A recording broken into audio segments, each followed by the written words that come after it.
Hey there. I know it's the most wonderful time of the year and all that. I'm even wearing my Christmas light sweater. But for some people, this is a hard time of year. It's a difficult time of the year in our family. I'll talk more about that as we get closer to the trigger days towards the middle and end of the month.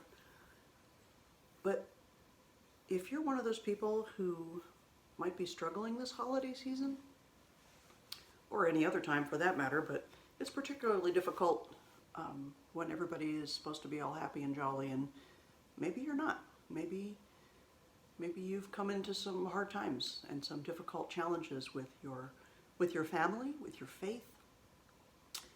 If that's you tonight, today, whenever you're listening to this devotional is meant for you.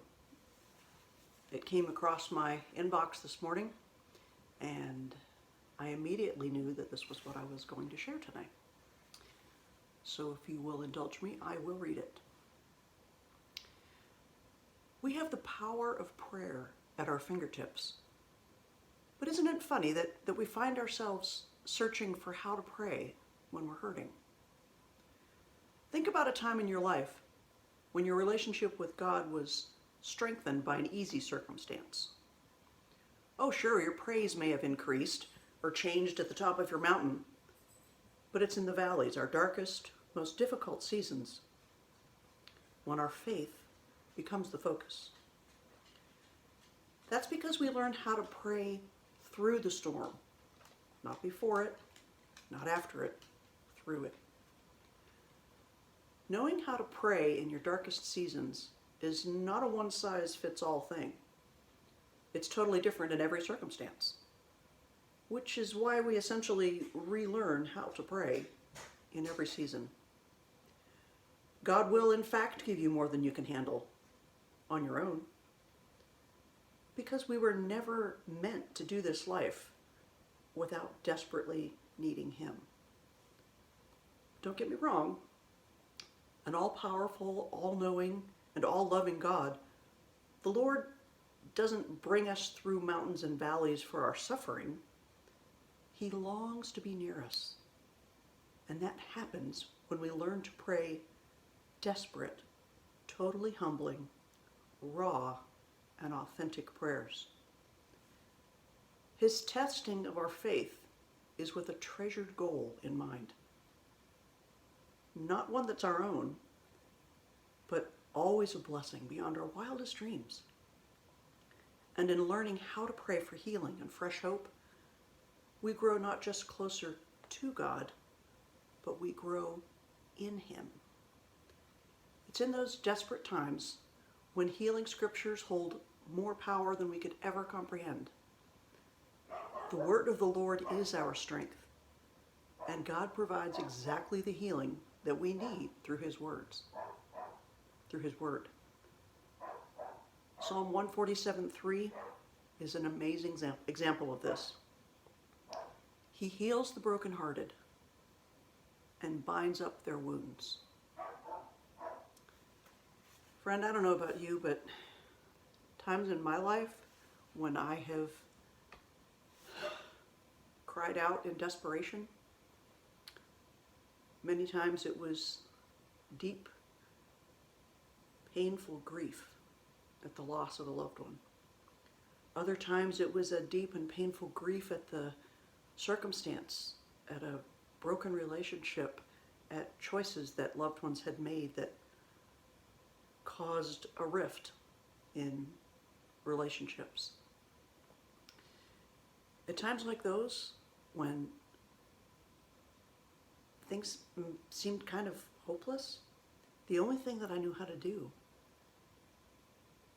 was to remind myself that God has brought me through every debilitating and difficult circumstance in my life that I've been through thus far in my almost 60 years. That means He can bring me through whatever I'm going through now. And He can do that for you too. There were times in my deepest, darkest places when I wanted to pray, but I couldn't find the words. There were times when the only prayer I could pray was, Lord, Lord. And I couldn't say anything else. There were no words to describe what I was feeling and what I needed. But it was in those times that he was closest to me, that I felt his very tangible presence, whether it was sitting at a graveside, missing the person who was no longer there, or sifting through hopes and dreams of things that would never be. And all I could pray was, Lord, from anguish. And he met me every time. And he brought me through it. And I'll do that for you too. So if this season is difficult for you, or maybe it's not difficult for you, but I'll bet you know someone that's having a difficult time in this holiday season. Reach out to them and pray for them and pray with them. They need to know that you care. And sometimes they just need you to sit next to them and not say a word. Sometimes that's harder than anything, isn't it? We want to fix everything. I'm a fixer. I want to come up with a solution to every problem and fix it, fix it, fix it.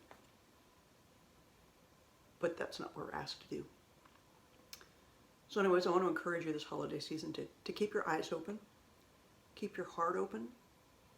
If you're one of those people going through a difficult time, just know that God is there for you. And if you cry out to him, he will answer you. And if you're not in that place, keep your eyes and your ears open for people who are, because I guarantee they are all around you. That's all for now. Take care. God bless.